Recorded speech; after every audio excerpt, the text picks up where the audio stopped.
crouching in the dirt, hands trembling, staring at what's supposed to be dinner. It stinks sour, smoky, and a little bit like something that died twice. A wolf is watching you from the shadows, its yellow eyes glinting in the firelight, waiting for you to drop a piece. The people around you chew in silence, tearing at raw, sinewy meat with teeth so worn down, they look like stone tools. You swallow hard. There's no salt, no clean water, no choice. You're about to put a handful of dirt-covered roots into your mouth, and if you don't eat fast enough, someone or something might take it first. This is dinner 10,000 years ago, and you wouldn't last a week eating like this. Hello everyone. Tonight we're going to do something completely insane. We're going to eat like our prehistoric ancestors. No plates, no clean kitchens, no "is this gluten-free" questions, just grit, bone marrow, and the constant risk of food poisoning. You probably won't survive it, not because you're weak, but because your modern stomach isn't ready for this kind of abuse. So before you get comfortable, take a moment to like the video and subscribe, but only if you really like what I'm doing here. And hey, tell me in the comments which part of this ancient meal would you actually try. Would you choose sand-filled roots, eat fermented meat, or would you tap out after the first bite? And here's something to think about before we dive in, some of the weird stuff cavemen ate is still hiding in your behavior today. Ever wonder why you bite your nails when you're nervous, or why kids chew on random things? Yeah. Blame the people who thought cracking bones with rocks was a fun family activity. Ready good, because your first bite of dinner is waiting, and it's going to taste like regret. And hey, tell me in the comments, would you actually try eating prehistoric food if someone dared you, or are you already making excuses like, "Oh, I'm allergic to mammoth"? Let me know, because if enough of you say yes, I might just eat something gross in the next episode. Anyway, you're sitting cross-legged on the ground now, staring at a dinner table made of a flat rock. In front of you are bowls carved from wood, still sticky with old grease. And no, don't get excited. There's no steaming soup or fresh bread here. Instead, you've got a pile of suspiciously gray meat, a heap of tough-looking roots, and something that looks like chewed-up grass stuck together with spit. Nobody's smiling at you? Prehistoric dinner wasn't exactly a social event. You reach for the first thing, what looks like a piece of bread. Wrong. It's just mashed seeds dried into a hard puck. You bite it anyway, and your teeth immediately regret it. It's gritty, like someone mixed sand into your oatmeal. Fun fact, archaeologists actually found fossilized human poop full of sand grains, apparently. They didn't bother to wash the grit off their food because they didn't have time. Congratulations, you just got your first taste of sand-flavored nutrition. Next up, the meat. You're thinking, okay, at least meat is meat. Nope. This chunk is barely cooked. Probably roasted for about 30 seconds over a fire. And the inside is still raw. You take a bite. And it's chewy, so chewy you feel like you're gnawing on an old leather shoe. A hunter sitting across from you nods approvingly, like you've just joined the club. But you're trying not to gag. And here's the fun part. Historians are still debating whether they ate raw meat because they liked it or because they just didn't know better. Either way, you're chewing raw sinew like it's beef jerky, except it's definitely not beef and definitely not jerky. There's also a bowl of something slimy in front of you. Someone gestures for you to eat, and you scoop a bit with your fingers. It's bitter, sour, almost fizzy. That's because it's half fermented plant mush. Fermentation wasn't exactly science. Back then, it was more like leave it in a pot until it doesn't smell like death. Some call this the earliest version of pickles. You call it disgusting, and just when you think you can't handle any more, they bring out the special treat. A giant leg bone from some poor animal is placed in front of you. Everyone takes turns smashing it with a rock to get to the marrow inside. People are smiling now. This was like dessert for them. You're handed the bone. You crack it, and yellowish, greasy marrow oozes out. The smell hits you before the taste does strong, animal-like, and warm. You scoop it up with your finger and try a lick. Congratulations. You're eating something your modern stomach will hate in about 3 hours. And if you think that's bad, wait until I tell you what's crawling on the meat you're eating right now. Spoiler alert, it's not seasoning. Archaeologists once found evidence of butchered bones with insect larvae still inside them. Yep, maggots. It was extra protein back then. Don't worry, you're not supposed to pick them out. By now, your stomach is already staging a protest. But you keep chewing because everyone else is staring at you. This was survival food, not fine dining. They didn't care about taste, they cared about not dying. And as you look around at the thin, wiry people sharing this meal, you realize something you wouldn't last a week eating like this. Your body is used to soft bread, clean water, and microwave noodles. These people, they were machines running on grit, bone marrow, and pure stubbornness. One guy next to you sneezes, and a bit of chewed root flies right into your bowl. Nobody cares. In fact, he shrugs and keeps eating, which means you're expected to keep eating too. Enjoy your organic topping. And before you complain, let me remind you, you still have 6 more prehistoric courses to survive. You're still sitting there, staring at the pile of prehistoric food, and now someone hands you what looks like a big, lumpy carrot. Except it's not a carrot, it's a wild tuber dug straight from the dirt about 5 minutes ago. And when I say straight from the dirt, I mean nobody even bothered to rinse it. There's soil packed into every wrinkle, and tiny roots dangle like wiry hairs. You bite it anyway because everyone's watching. Crunch. Immediate regret. The taste is bitter like chewing pencil shavings soaked in old coffee. You try to scrape off some of the dirt with your teeth. But honestly, what's the point? Half the flavor is mud. And here's the kicker. Archaeologists have found grindstones coated with microscopic scratches from dirt particles, proving prehistoric people basically sanded their teeth down eating this stuff. Congratulations, you're eating toothpaste for rocks. And don't even think about peeling it. Peeling is for people with knives and patience. You have neither. Prehistoric humans had stone scrapers? Sure. But they didn't waste time removing the skin because most of the nutrients were just under it. So you keep chewing, and the gritty texture scrapes along your gums. Your jaw already hurts. A woman sitting near you gives you a friendly nod as she pops a handful of what look like small nuts into her mouth. You copy her big mistake. They're not roasted, just cracked open and shoved into her palm, and when you bite one, it's so tough you almost chip a tooth. Your tongue instantly finds a bitter taste that screams, maybe poisonous. She shrugs and keeps eating, though, which somehow makes it worse. Here's the fun fact of the night. Historians are still debating whether these people actually understood which plants were safe or if they just learned by trial and error. And by trial and error, I mean sometimes the error part meant vomiting for hours. Want to take that gamble? But the real problem isn't the taste, it's your stomach. Modern guts are spoiled. You've been eating processed, clean, carefully regulated food all your life. These roots, they're crawling with bacteria your immune system has never met before. Ancient humans, on the other hand, had guts lined with bacteria colonies tough enough to digest almost anything. Yours, not so much. Within 5 minutes, you're already feeling it. Your belly makes a weird gurgling noise, and you try not to panic. One hunter glances at you and laughs, not in a mean way, but in rookie. We've all been their way, but you won't last like they do. Your stomach's about to start a rebellion. And because prehistoric life was full of surprises, you don't even get to eat these roots in peace. A kid sitting next to you casually drops his tuber, picks it up from the dirt, and hands it to you with a grin like he's sharing candy. You hesitate, but everyone's watching. You take it. Of course you do. You crunch down again, pretending to enjoy it, while trying to ignore the little pebbles grinding between your teeth. Want a side of nightmare? Some fossilized prehistoric teeth show heavy wear and cavities from grit in their food, which means you might end this week looking like a hockey player missing half his smile. Someone coughs loudly, spraying bits of chewed-up root all over the fire pit. A dog-like creature more wolf than dog runs over and licks it up before anyone can blink.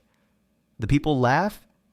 You just stare, realizing you're basically sharing your meal with a wolf. Don't worry, you'll be sharing more than that soon. Now, you might be wondering, why didn't they cook these roots to make them taste better? Good question. Some of them were roasted, sure, but mostly they just shoved them in the fire until they didn't look raw anymore. Cooking wasn't about flavor back then. It was about making something barely edible, slightly less deadly. And sometimes, cooking actually made things worse. Some roots get more toxic if cooked too long, which historians are still arguing about today. You finish your tuber, but not because you wanted to. It's peer pressure. Prehistoric style. Your jaw aches, your teeth feel gritty, and your tongue tastes like mud. And guess what? This isn't even the worst part of dinner. Because now, someone's pointing to a slab of meat roasting over the fire, and they're smiling at you. And that, you'll deal with in the next course. The good news? You finally get meat. The bad news? It smells wrong. Not rotten exactly, but definitely past the recommended best by date. You're handed a piece, dark, stringy, and dripping with something that's not quite juice and not quite slime. You try to smile because everyone's watching, but your face twitches into what's probably the most awkward grin of your life. You take a bite, chew again. It's tough, sour, and oddly tangy, like someone accidentally left it outside in the sun for 2 days because that's exactly what happened. Prehistoric people didn't refrigerate their meat, they fermented it. Not fancy wine barrel fermentation, either just hanging it in a tree or burying it in the dirt until it didn't kill them. One guy sitting across from you nods approvingly as you chew, his mouth shiny with grease. Good. Right, he seems to imply with his eyes. You nod back, trying not to gag. Here's a comforting thought for you. Historians are still debating whether this kind of meat preservation was genius or desperation. Some say fermentation was a smart way to break down tough fibers and kill parasites. Others think they just didn't care as long as it didn't smell like total death. Either way, you're eating meat that's technically rotting, and you're supposed to like it. You chew slower now, but not because you're savoring it because your teeth are working overtime. Ancient cuts of meat weren't tenderized or neatly butchered. This is wild animal muscle, dense and full of sinew. Your jaw is already aching from the tubers, and now it feels like you're chewing on rubber bands dipped in vinegar. And let's talk about seasoning. There isn't any. Forget salt, pepper, or even fire-roasted herbs. The only extra flavor comes from the dirt smoke that sticks to the meat while it roasts. You take another bite, crunching down on something gritty, a bone fragment maybe, or worse, a bit of dried tendon you're supposed to swallow whole. As you struggle, you notice something bizarre. A woman next to you carefully dips her meat into a small pouch of, wait for it, ashes. She licks it off like it's salt. Yep, they used charcoal ash as seasoning sometimes because minerals meant survival. You try it too, but it tastes exactly like what it is, burnt wood. And here's the funniest part of tonight's prehistoric dinner. One of the hunters sitting near you pulls a long hair out of his meat, holds it up proudly, and says something in a language you don't understand. Everyone laughs. Apparently, this is normal. You just smile weakly, pretending you got the joke, while trying to swallow without thinking too hard about whose hair that was. But don't get too distracted, because now comes the part that would really finish you off the bone marrow ritual. They hand you a cracked bone, fresh from the fire. Steam rises from its hollow center, and the smell is rich, almost buttery. Everyone waits for you to scoop it out with your finger. So you do. Warm, greasy fat coats your fingertip, and you lick it nervously. It's heavy, almost sweet, like oily butter that's been sitting in the sun. Your stomach flips instantly. And here's a fun fact: you won't enjoy eating too much. Marrow can make a modern person violently sick because our bodies aren't used to digesting that much concentrated fat. Prehistoric humans, on the other hand, lived for this stuff. It was their version of dessert. Kids even fought over who got the last scoop. Speaking of kids, you watch as a little boy grabs a bone, smashes it against a rock, and licks the splattered marrow off the ground. Everyone cheers. You're trying not to throw up. Oh, and one more disturbing detail while you're savoring this prehistoric treat. You notice something moving near your hand. A fly lands on the bone, then another, then two more. Nobody swats them away. In fact, a man casually waves his hand, brushes off 3 flies, and keeps eating like nothing happened, which, let's be honest, means some of them probably got cooked into the food already. Congratulations. You're eating bonus protein again. By now, you're sweating. Your stomach feels like it's plotting revenge, and you're beginning to understand why you wouldn't survive a week on this diet, but the meal's not over. Not even close. Because someone just handed you something sticky, golden, and crawling with legs, and you're supposed to eat it. The good news, you finally get meat. The bad news, it smells wrong. Not rotten exactly, but definitely past the recommended best by date. You're handed a piece, dark, stringy, and dripping with something that's not quite juice and not quite slime. You try to smile because everyone's watching, but your face twitches into what's probably the most awkward grin of your life. You take a bite, chew again. It's tough, sour, and oddly tangy. Like someone accidentally left it outside in the sun for 2 days, because that's exactly what happened. Prehistoric people didn't refrigerate their meat. They fermented it. Not fancy wine barrel fermentation, either just hanging it in a tree or burying it in the dirt until it didn't kill them. One guy sitting across from you nods approvingly as you chew, his mouth shiny with grease. Good. Right? He seems to imply with his eyes. You nod back, trying not to gag. Here's a comforting thought for you. Historians are still debating whether this kind of meat preservation was genius or desperation. Some say fermentation was a smart way to break down tough fibers and kill parasites. Others think they just didn't care as long as it didn't smell like total death. Either way, you're eating meat that's technically rotting, and you're supposed to like it. You chew slower now, but not because you're savoring it, because your teeth are working overtime. Ancient cuts of meat weren't tenderized or neatly butchered. This is wild animal muscle, dense and full of sinew. Your jaw is already aching from the tubers, and now it feels like you're chewing on rubber bands dipped in vinegar. And let's talk about seasoning. There isn't any. Forget salt, pepper, or even fire-roasted herbs. The only extra flavor comes from the dirt smoke that sticks to the meat while it roasts. You take another bite, crunching down on something gritty, a bone fragment, maybe, or worse, a bit of dried tendon you're supposed to swallow whole. As you struggle, you notice something bizarre. A woman next to you carefully dips her meat into a small pouch of, wait for it, ashes. She licks it off like it's salt. Yep, they use charcoal ash as seasoning sometimes because minerals meant survival. You try it too, but it tastes exactly like what it is, burnt wood. One of the hunters sitting near you pulls a long hair out of his meat, holds it up proudly, and says something in a language you don't understand. Everyone laughs. Apparently, this is normal.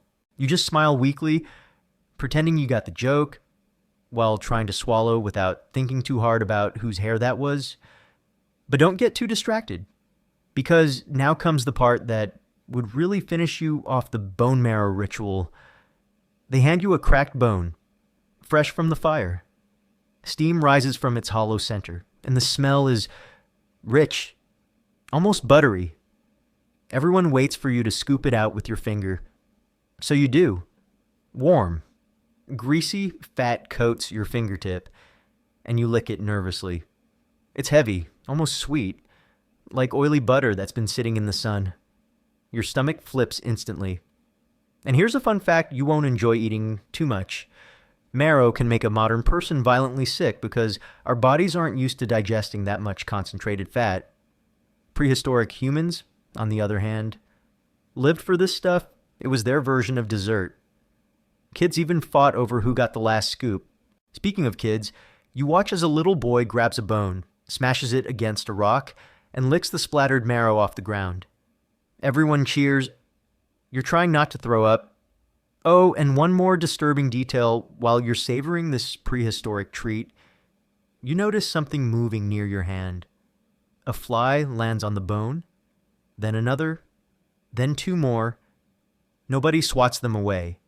In fact, a man casually waves his hand, brushes off 3 flies, and keeps eating like nothing happened, which, let's be honest, means some of them probably got cooked into the food already. Congratulations, you're eating bonus protein again.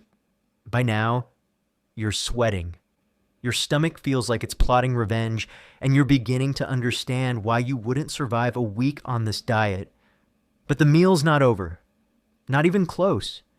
Because someone just handed you something sticky, golden, and crawling with legs. And you're supposed to eat it.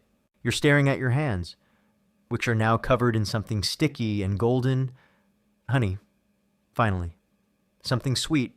You feel almost excited until you notice the tiny black and yellow legs still stuck in it. That's right. This isn't the cute, filtered honey you squeeze from a plastic bear.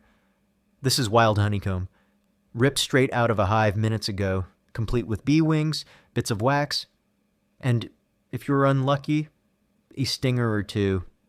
You hesitate, but the people around you are already eating it greedily, chewing the wax like gum and licking their fingers without a second thought. So, you follow their lead. You scoop a chunk into your mouth, and it's heavenly at first, sweet, floral, thick like liquid sunshine. But then you bite down on something crunchy, and your brain instantly goes, "That's not supposed to be in honey." Yep, that was a bee leg. You try not to spit it out, but your eyes are watering. And just when you think this is at least a safe food, someone hands you a handful of bugs.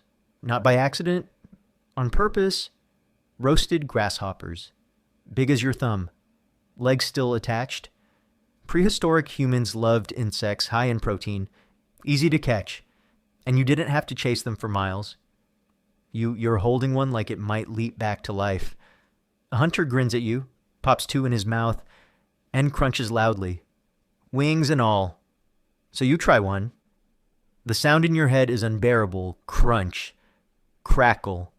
Crunch. And the taste is surprisingly nutty. But your brain refuses to accept it. You gag after the second bite, earning a few sympathetic laughs. At least they're not judging you too hard. Speaking of danger, let's talk about something gross but very real accidental poisoning.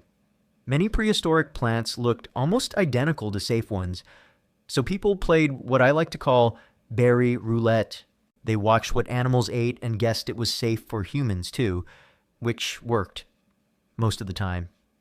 You, however, have no clue which is which makes every bite feel like a gamble. A young boy offers you what looks like a shiny red berry with a huge smile, and before you can answer, a half-tame wolf darts in, snatches it from his hand, and runs off. The boy laughs. The adults laugh. You're just relieved that wolf probably saved your life. But don't relax too much, because now you're expected to keep eating insects. Someone hands you a wriggling grub, raw and alive. They're waiting. You shake your head, but a man nudges you, encouraging you, like you're a baby learning to walk. You close your eyes, pop it in, and it bursts warm. Creamy, almost buttery, but in the worst way possible. You swallow quickly, forcing a smile. Oh, and here's a fun fact for your nightmares. Archaeologists have found charred insect remains in ancient fire pits, proving humans cooked bugs regularly, but they also ate plenty of them raw when desperate.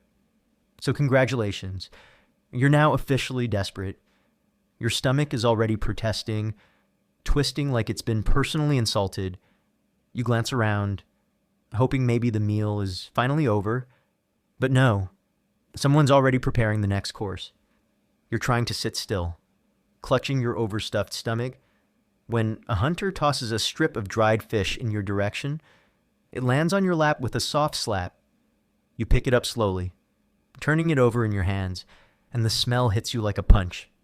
It's pungent, salty, smoky, and just a little sour. This isn't the kind of fish you are used to, no neat fillets or lemon slices here. This is prehistoric jerky, made by hanging fish in the sun for days or smoking it over a fire until it's more leather than food. You pull at it with your teeth, and it resists like you're trying to bite through an old shoe. A hunter sitting nearby chuckles at your struggle, tears off his own piece with a loud rep, and chews happily. You take another bite, ignoring the taste, because you notice something unsettling out of the corner of your eye. One of the half-tame wolves is watching you. It sits just a few feet away, yellow eyes locked on your fish, ears twitching. And here's where you really start to understand prehistoric life wolves weren't pets. They were competitors who sometimes tolerated you only because you had food. Historians are still debating whether early humans tamed wolves or if wolves tamed themselves by hanging around humans for scraps. Either way, this wolf clearly sees you as part of the pack, or at least part of its food supply. You glance at a hunter, expecting him to chase the animal away, but he just shrugs, tears another piece of fish, and tosses it to the wolf. The animal snatches it midair, crunching loudly, then it moves closer to you. You try to ignore it, chewing faster, but now 2 wolves are circling, sniffing the air.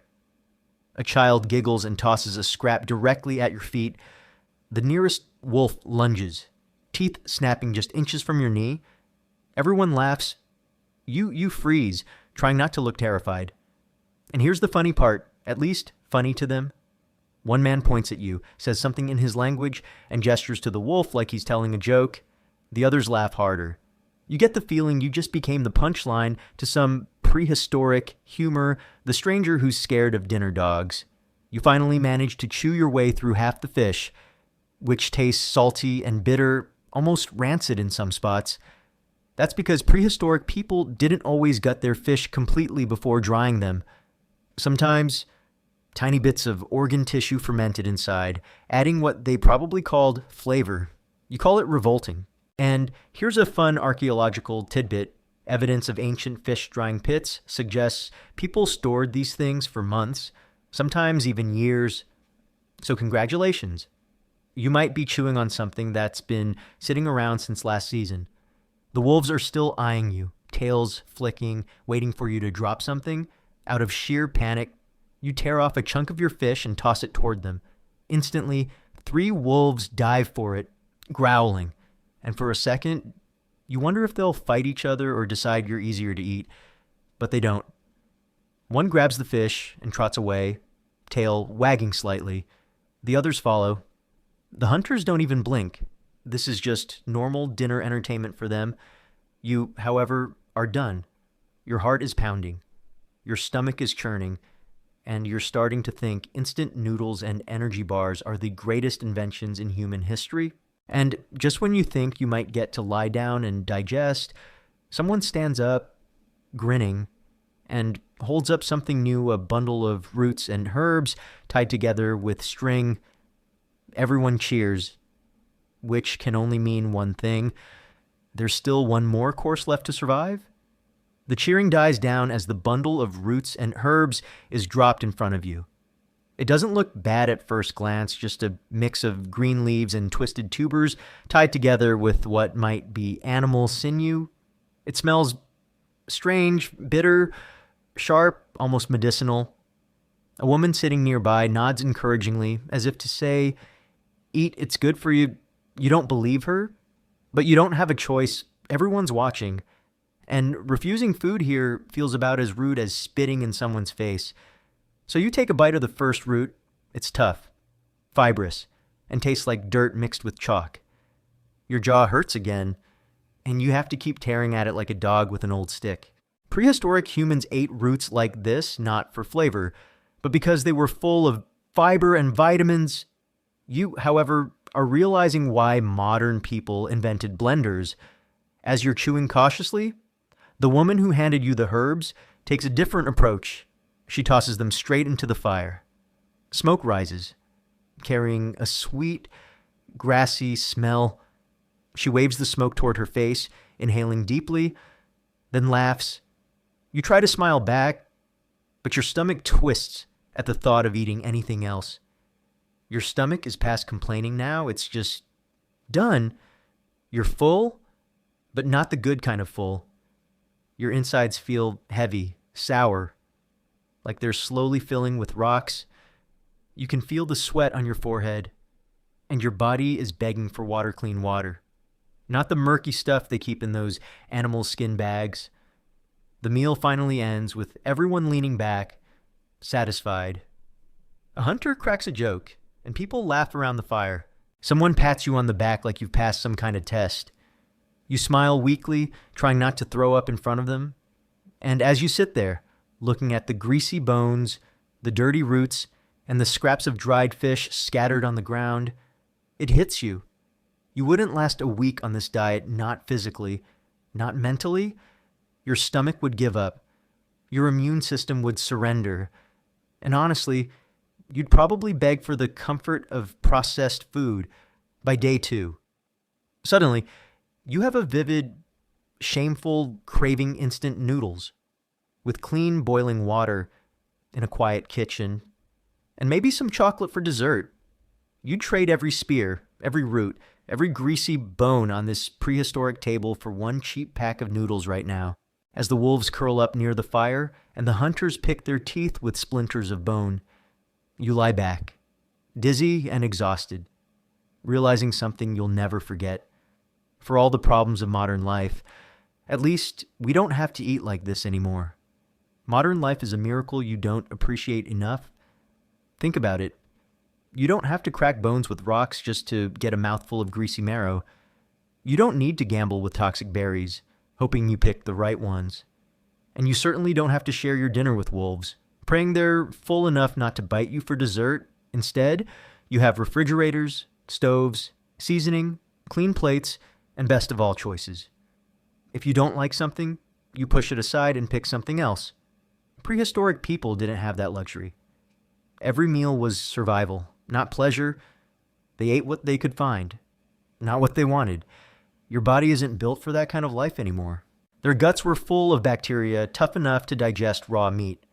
Their teeth wore down on sand-filled roots, and their stomachs could handle marrow-rich diets without collapsing. You'd probably be curled up in a ball after day 1. So next time you're standing in front of your fridge complaining there's nothing to eat, remember this. You could be sitting in a smoky cave chewing bitter roots while a wolf stares at you like you're the main course.